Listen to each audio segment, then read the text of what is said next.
desastre.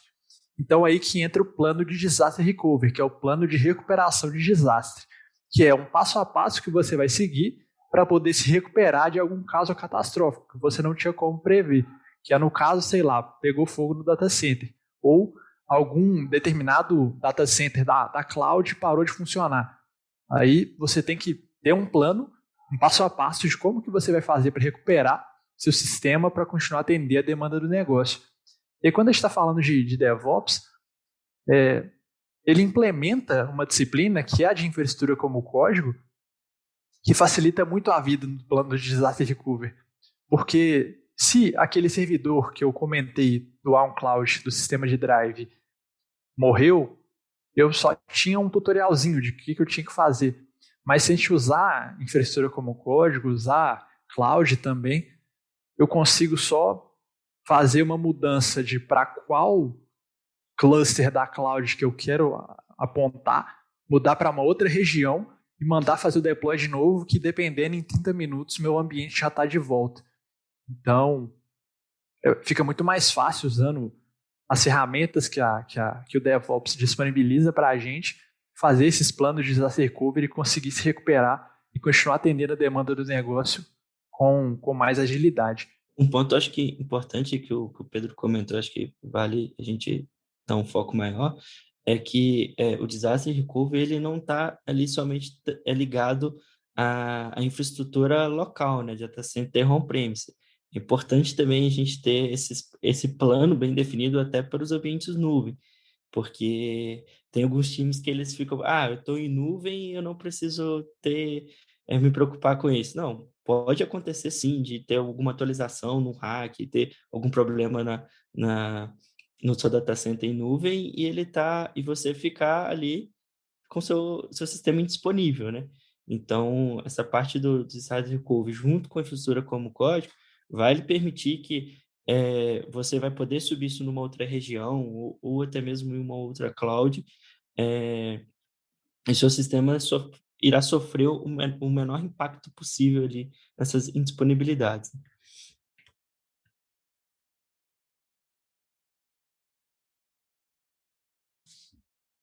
Então, né, a gente está comentando aí a questão que DevOps não é só o tal do CI/CD, mas também é uma parte muito importante.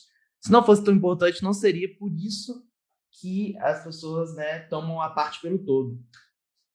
O que, no final das contas, é a integração contínua e o deploy contínuo, né? Qual a diferença dos dois, por exemplo? Beleza. Bom, a integração contínua é automatizar o processo de gerar o artefato. Então, o que é bem ser gerar o artefato? Quando você tem um código em .NET, a gente vai ter que recuperar pacote, gerar a build, fazer o build, né, para gerar o artefato, rodar os testes automatizados, passar em algum tipo de sistema que faz a análise de qualidade de código para finalmente disponibilizar o artefato para que ele seja colocado em algum ambiente, independente se seja um ambiente dev, prod ou de QA. Então, esse processo de integração contínua é automatizar os passos que a gente faz na nossa máquina, né, de recuperar pacote nugget, rodar a build, rodar os testes, para que isso sempre aconteça e tenha uma certa garantia de que todo o código que está no repositório não esteja quebrado, com o teste quebrado, com a build quebrada, e que ele sempre esteja que a gente sempre tenha um artefato gerado corretamente.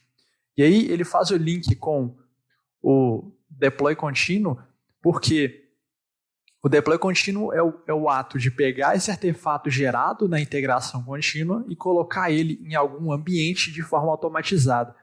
Então, usualmente, a gente faz a configuração para ir fez o commit, aí passou pela integração contínua, fazendo a build, rodando teste, passando do quality gate, e aí ele já é deployado em algum ambiente de teste, de dev, para a gente poder já testar em ambiente publicado. Então, a gente consegue configurar algumas aprovações também para fazer isso de forma automatizada, depois da aprovação em ambiente de produção também. Então, é basicamente isso, automatizar um dos processos que, se feito de forma manual, pode dar uma cacetada de problema. Questão de configuração de variável de ambiente, questão de rodou a build errado, rodou os testes, quebrou, vai estar ali na correria e vai assim mesmo. Então, um processo que tem muita coisa para dar errado, automatizando isso, a gente aumenta muito a garantia de que a gente não vai estar fazendo um deploy e quebrando o código ou o sistema que está em produção.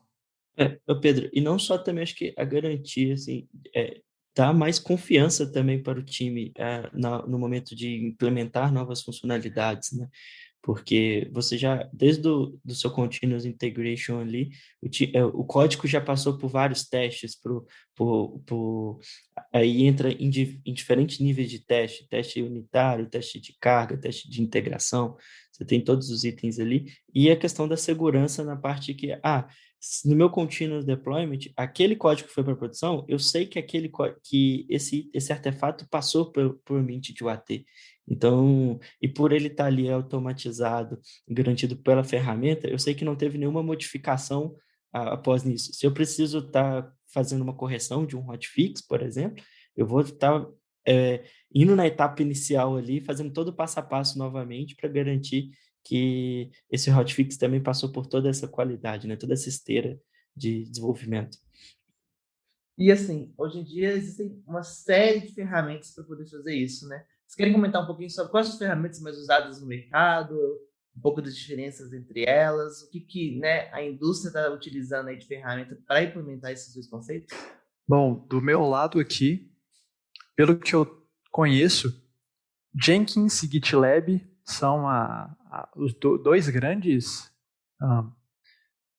expoentes assim desse estilo de ferramenta. Mas o que eu tenho mais utilizado é o Azure DevOps, na parte de pipelines do Azure DevOps, que é o que eu uso no meu projeto atualmente. E a questão a grande diferença entre eles, assim, eu acho que é a forma como a gente vai definir essas pipelines, né? Porque cada ferramenta tem a sua especificidade ali de como que a gente vai definir os passos ou escrever como código a pipeline. Mas no final das contas, elas fazem mais ou menos a mesma coisa. Talvez uma ou outra tenha uma facilidade a mais ou a menos, mas assim, o objetivo final, né, é automatizar o processo. Exatamente. Aqui dos squads que eu tenho ajudado, a gente também está utilizando o Azure DevOps, e um dos benefícios assim, que a gente tem utilizado bastante é a parte da rastreabilidade que o Azure DevOps nos permite com relação às entregas. Então, lá no meu artefato de produção, eu consigo estar fazendo engenharia reversa e está chegando até o nível da história, da tarefa que aquele artefato teve aquele commit, né, do artefato. Então, esse foi um recurso bem interessante aqui para a gente que é o que fez com que a gente está utilizando ainda mais o Azure DevOps nessa parte de continuous integration e continuous deployment. Um que a gente juntou 3 pessoas que são fãs aí do Azure DevOps, né?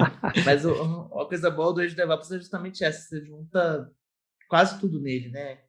A parte de gestão de projeto, código, artefatos, feed e incluso a parte de entrega contínua. Mas igual você citou aí, né, o Pedro, existem várias ferramentas no mercado, o próprio GitLab e o Jenkins aí, velho de guerra, mas seguindo firme e forte até hoje.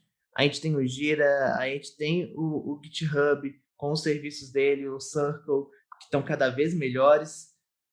Muita gente já, né, usando o GitHub Enterprise como essa ferramenta também para centralizar tudo. Eu acho que opções não faltam. E aí, acho que a gente comentou no início, mais do que importante do que a ferramenta que você escolher é você ter realmente esse processo de forma verdadeira, né? Então, o pipeline, ele, de fato, está disparando ali, o código foi comitado, já gera uma versão de QA, que tenha testes rodando nesse pipeline para garantir a segurança, porque o que eu vejo muita gente, muitos clientes até, não tendo uma confiança nessa esteira completamente automatizada, é porque ela coloca código ruim em produção. E eventualmente isso vai acontecer, mas tem como a gente minimizar e tem como. No momento que a gente teve uma falha, né? Inclusive o indicador, o tempo entre falhas é um dos indicadores mais importantes do mundo do DevOps aí, a gente conseguir voltar atrás, seja com hotfix ou com rollback, né? Então, a gente tem que... Todas essas ferramentas são para construir uma segurança e uma confiança, né? uma confiança com as áreas de negócio, uma confiança para com o cliente final, inclusive, quem está utilizando o produto, e uma resiliência dos nossos sistemas, né? Com certeza. E essa questão que você comentou, Felipe, que a gente tem que... A confiança na esteira, né, a confiança no CI/CD tem muito a ver também com a qualidade do código, que aí a gente... Só nisso aí a gente já mata que o DevOps não é só CI/CD.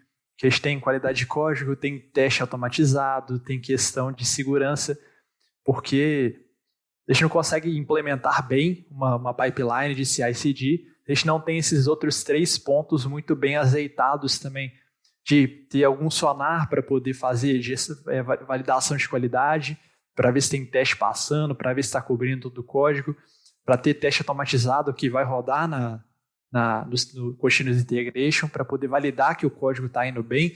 Então, tanto teste unitário, teste de integração, teste de carga, para a gente poder validar que está tudo certo. E às vezes até algum teste ali de segurança para ver se for um ambiente muito crítico, com dados muito sensíveis, para poder validar se não abriu nenhuma brecha ali que a gente já tinha testado e que agora pode ter aberto. Então, tudo isso realmente é para gerar confiança no processo, para a gente conseguir entregar valor cada vez mais rápido. Muito bom, gente. Então, a gente pincelou um pouquinho aí os conceitos de DevOps. Com certeza podemos aprofundar mais em outros episódios. Queria agradecer aí a presença do Pedro e do Igor. Um beijo, um abraço e até terça que vem. Tchau, galera. Falou, galera. Obrigado. Até mais, pessoal. Obrigado.